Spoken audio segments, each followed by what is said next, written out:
నమస్తే రమగారు. నమస్తే జయ. రమగారు, దసరా నవరాత్రుల్లో భాగంగా 3వ రోజులో ఉన్నాం. ఈ రోజు యొక్క విశిష్టత? 3వ రోజు ఆశ్వీజ శుద్ధ తదియ తృతీయ అంటారు. 3వ రోజు ఈ రోజున అమ్మవారిని అన్నపూర్ణ స్వరూపంతో కొలుస్తారు. అసలు జీవులు పుట్టేదే అన్నం నుంచి, అంతే కదా. అన్నమే జీవానికి ఆధారం.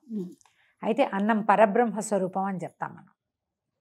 మరి ఇక్కడ అమ్మవారు పరబ్రహ్మతోటి కలిసి ఉండేటువంటి అన్న శక్తి. పరబ్రహ్మం భగవంతుడు మనందరినీ సృష్టించాడు.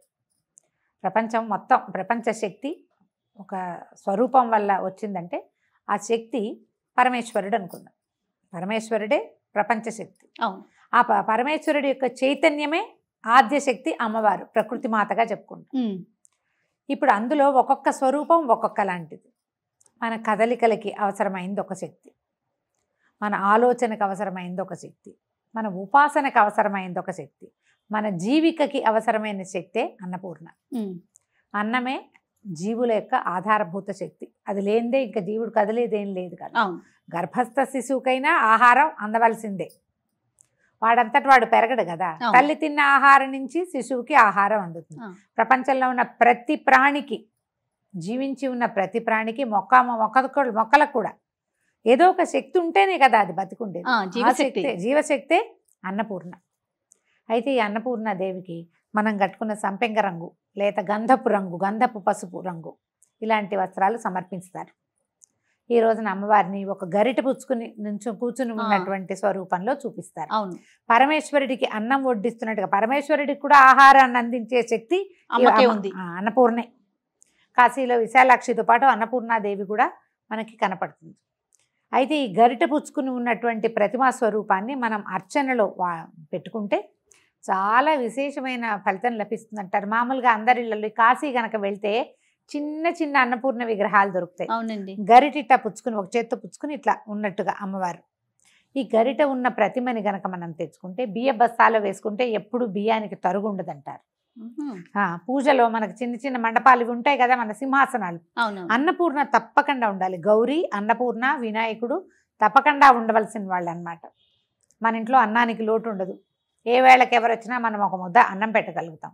మనం ఎవరికైనా చేయాలంటే అతిథి అభ్యాగతి సేవ ఏమిటి, వాళ్ళకి డబ్బులు ఇవ్వక్కర్లా, బంగారం ఇవ్వక్కర్లా, భోజనం పెడితే సరిపోతుంది. ఆ పూటకి ఒక ప్రాణికి అవసరమైన ఆహారాన్ని అందించే శక్తి మనకి కలగాలంటే అన్నపూర్ణ ఆరాధన దానికి చాలా ఉపకరిస్తుంది. చాలామంది ఇళ్లలో ఒక ప్రత్యేకమైన విధానాన్ని నేర్పిస్తారు. ఈ కూరలో వాటిలలో ఉప్పు వేసేటప్పుడు ఆ ఉప్పు ఎక్కువ తక్కువ అవ్వకూడదు. ఆ బియ్యం పోసేటప్పుడు పొయ్యి మీద పెడతాం, అన్నం ఏదో వండుతాం, ఇంట్లో వాళ్ళకు ఓ ముద్ద తక్కువ అవ్వకూడదు. ఎప్పుడు ఓ ముద్ద ఎక్కువై మిగలచ్చు.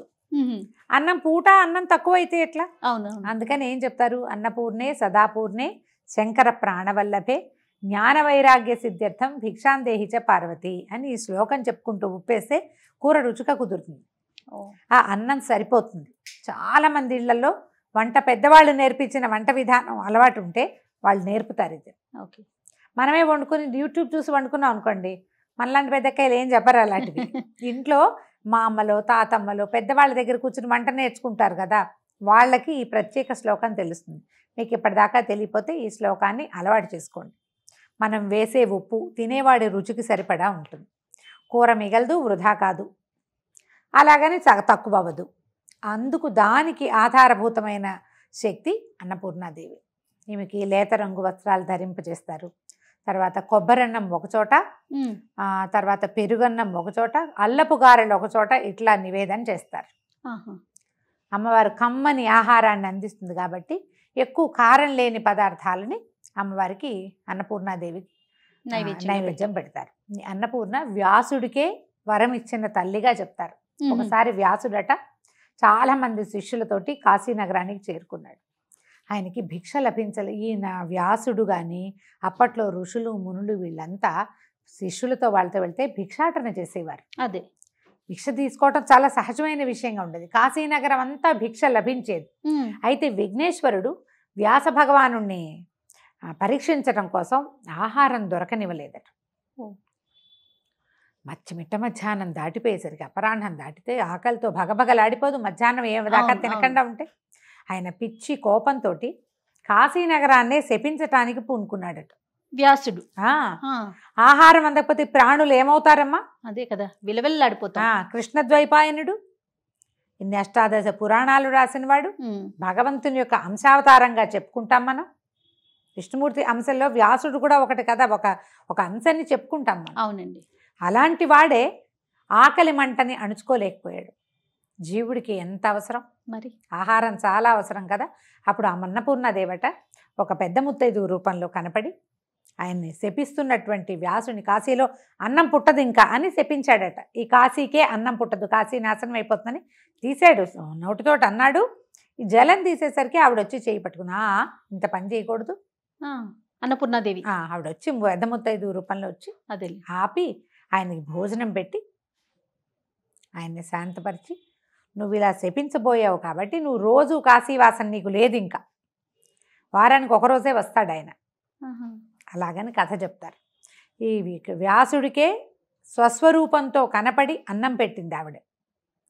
ఆమెని ఈ రోజున తలుచుకుంటాం మనం నయానా భయానా చెప్పటం అంటారు. ఎప్పుడైనా వింటాం కదా, భయాన్ని చెప్పడం, కోప్పడతాం. కోప్పడేది ఎప్పుడు వస్తుంది? ముందు బాగా చెప్పాక అప్పుడు ఆ నయాన చెప్పటం ఏంటంటే, అన్నం పెట్టి మంచి మాట చెప్పు. ఇప్పుడు ఎవరికైనా ఒక మంచి మాట చెప్పాలి, వాడి మాట వినడు. పక్కన కూర్చొని అన్నం పెట్టి ఏదైనా తినడానికి ఇచ్చి, కాస్త కాఫీ ఇచ్చి, మంచినీళ్ళు ఇచ్చి, వాళ్ళని శాంతపరిచి ఒక మాట చెప్తే ఈ పెట్టిన చెయ్యి మహాత్యం వల్ల అవతల వాళ్ళు లొంగుతారు. అదే కదా మన లెక్క. అవును చూడు, మనం మొదట అవతారం ఏం చెప్పాం? బాలా త్రిపుర సుందరి చిన్నపిల్లగా కనపడింది. తర్వాత పంచముఖిగా శాంత స్వరూపంతో నన్ను ఉపాసించు, నీకు వరం ఇస్తానని చెప్పింది. మూడోది అన్నం పెట్టి చెప్తోంది. మూడో స్వరూపంలో భోజనం పెట్టి, నాయనా హాయిగా తిను, కడుపు నిండా ఎందుకు వచ్చిన గొడవ, సర్దుకుని ఉండమని చెప్పడానికి ప్రయత్నం చేసింది. అప్పుడు కూడా వాళ్ళు వినలేదు రాక్షసులు. ఆ లెక్కకి ఇప్పుడు చూడు, మూడో స్వరూపం మనం అన్నపూర్ణ స్వరూపాన్ని కొలుస్తాం. ఈ అన్నపూర్ణాదేవికి అన్నపూర్ణాష్టకం చదువుకోవచ్చు.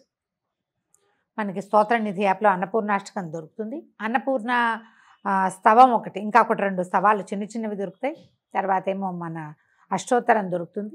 అష్టోత్తరం చదువుకుని అమ్మవారికి తెల్లటివి చల్లటివి, అంటే వేడి చేసే పదార్థాలు కాకుండా ఏవైనా మనం నివేదన చేయొచ్చు. రోజువారీ మనం చేసే పెసరపప్పు, వడపప్పు, పానకము, పళ్ళు, పాలు వీటిని నివేదన చేస్తుండే అన్నానికి సంబంధించిన పదార్థాలు పులగం పెట్టచ్చు. తర్వాత ఏమో మన చెప్పాం కదా, పెరుగన్నము, కొబ్బరన్నము, అల్లపు గారెలు కొన్ని ప్రాంతాల్లో చేస్తారు. వీటిని నివేదన చేయటం ఈ అన్నపూర్ణ రోజున విస్తారంగా భోజనం పెట్టే ప్రయత్నం చేసుకుంటే మంచిది. ఎక్కడైనా మనం ఇదంతా చేయలేకపోతాం అనుకోండి, ఇది కుదరదు ఒక్కొక్కసారి.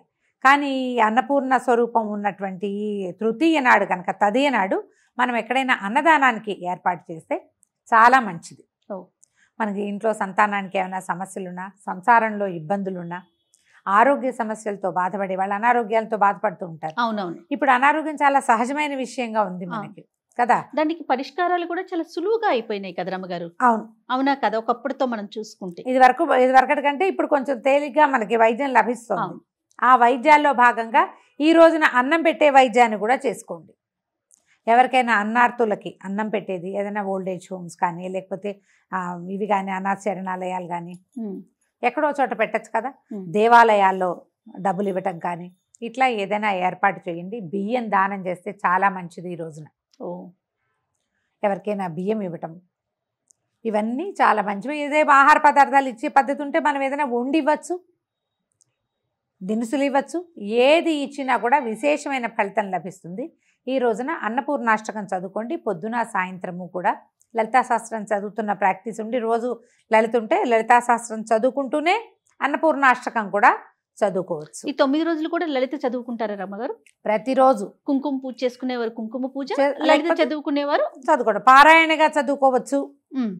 కుంకుమ పూజతో పాటు ఒక చిటికెడు కుంకుమ పెట్టుకుని చేసుకోవచ్చు. మనం ఇంత కుంకుమ వేశాక మళ్ళీ ఆ కుంకాన్ని అందరికీ, ఫ్రెండ్స్కి, అందరికీ, బంధువుల్లో నివేదన చేసిన పూజ చేసిన కుంకం కదా, కొన్నాళ్ళు మనం పెట్టుకుంటాం, అందరికీ పెట్టడానికి కూడా ఉపయోగపడుతుంది.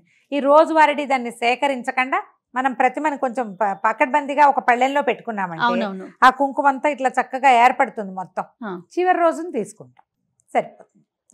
రమ్మగారు పలానా పువ్వులతోనే పూజించాలి, ఈ 9 రోజులు ఏ రోజుకి ఆ రోజు ఈ పువ్వు అనేది ఏమన్నా ఉందండి ప్రత్యేకించి? అట్లా చెప్పలేం జయ. మనకి దొరకటం కూడా ఒకటి ఉంటుంది ఆ సీజన్లో. తెల్లటి పువ్వులతో అర్చన అన్నపూర్ణకి మంచిది.